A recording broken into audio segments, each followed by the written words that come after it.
Révision technique de la Constitution. Le Parlement algérien à l'heure des ajustements institutionnels.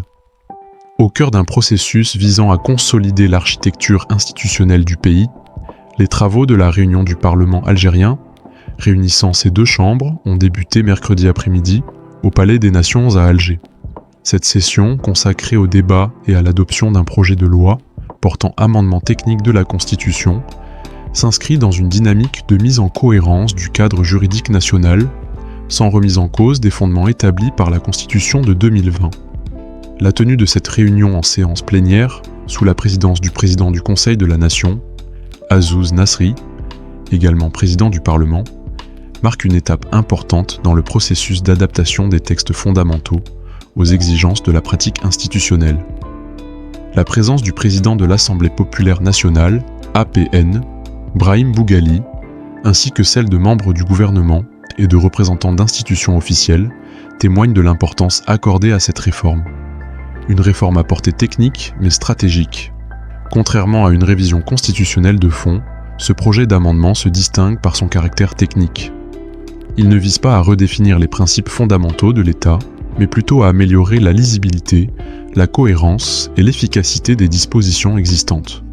Le texte comporte ainsi 12 amendements destinés à corriger certaines insuffisances apparues lors de la mise en œuvre de la Constitution adoptée en 2020.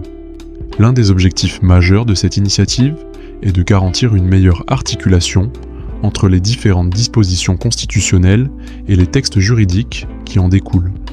En effet, l'expérience pratique a révélé l'existence de certaines ambiguïtés et contradictions susceptibles de compliquer l'application des lois. En comblant ces lacunes, le législateur ambitionne de renforcer la sécurité juridique et d'assurer un fonctionnement plus fluide des institutions. Cette démarche s'inscrit dans une logique d'amélioration continue du cadre constitutionnel, visant à adapter les normes aux réalités du terrain, tout en préservant les acquis fondamentaux consacrés par la Constitution actuelle. Renforcement des conditions d'accès à la magistrature suprême. Parmi les mesures phares proposées dans le cadre de cet amendement technique, figure l'introduction d'une nouvelle exigence relative à la candidature à la fonction de président de la République. Il est ainsi prévu d'instaurer l'obligation de justifier d'un certain niveau d'instruction pour prétendre à cette fonction, conformément aux dispositions de l'article 87 de la Constitution. Cette modification traduit une volonté de renforcer les critères de compétence et de qualification des candidates à la magistrature suprême. Elle s'inscrit dans une démarche visant à garantir que les plus hautes responsabilités de l'État soient exercées par des personnalités disposant des aptitudes nécessaires à la gestion des affaires publiques dans un contexte national et international de plus en plus complexe. Au-delà de son aspect technique, cette mesure soulève également des enjeux politiques et sociétaux, notamment en ce qui concerne la définition des critères de représentativité et d'égalité d'accès aux fonctions électives. Clarification du protocole de prestation de serment. Le projet d'amendement apporte également des précisions importantes concernant les modalités de prestation de serment du président de la République. L'article 89 de la Constitution fait ainsi l'objet d'une révision visant à mieux encadrer l'organisation de cette cérémonie. Il est proposé que la prestation de serment se déroule désormais devant les deux chambres du Parlement, réunies en session conjointe, en présence des plus hautes autorités de l'État et des cadres de la nation. Cette disposition vise à renforcer le caractère solennel et institutionnel de cet acte fondateur du mandat présidentiel. Par ailleurs, le texte prévoit la constitutionnalisation du rôle du premier président de la Cour suprême, chargé de donner lecture du serment constitutionnel au président de la République. Cette précision contribue à clarifier les responsabilités des différentes institutions dans le déroulement de la cérémonie, tout en renforçant la symbolique de l'état de droit. Extension des prérogatives présidentielles en matière électorale. Un autre volet important de cet amendement concerne les articles 91 et 93 de la Constitution, relatifs au pouvoir du président de la République en matière électorale. Actuellement, ces dispositions permettent au chef de l'État de décider de la tenue d'élections présidentielles et législatives anticipées, sans toutefois mentionner explicitement les élections locales.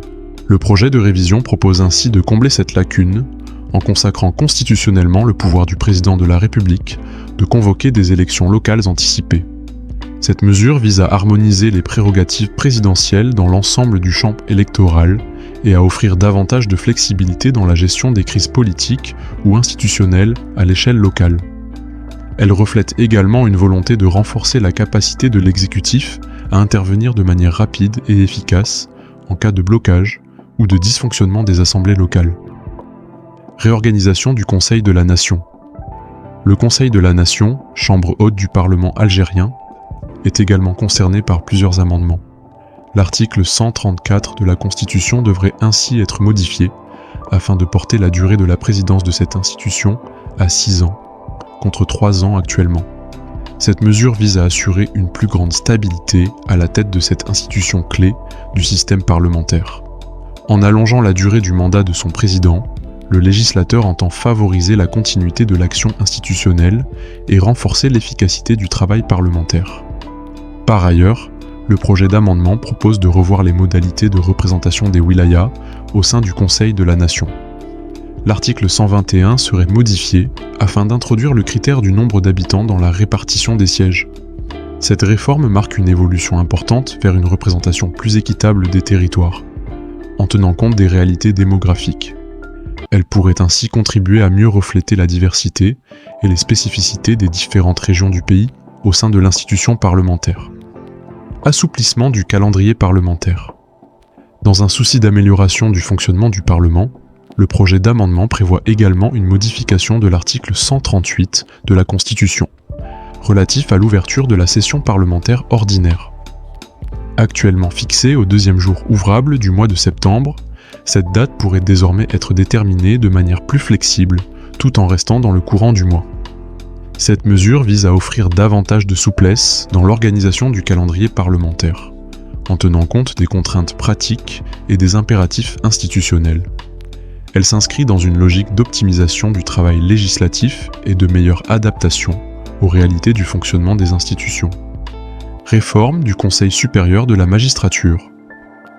Le projet d'amendement accorde également une attention particulière au pouvoir judiciaire, à travers la révision des articles 180 et 181 de la Constitution.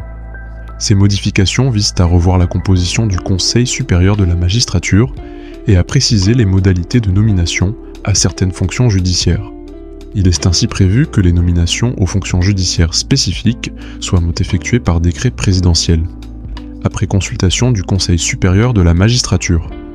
Cette disposition vise à renforcer la transparence et la rigueur du processus de nomination, tout en préservant l'équilibre entre les pouvoirs exécutifs et judiciaires. Elle s'inscrit dans une démarche de consolidation de l'indépendance de la justice et de renforcement de la crédibilité des institutions judiciaires. Renforcement du rôle de l'ANI.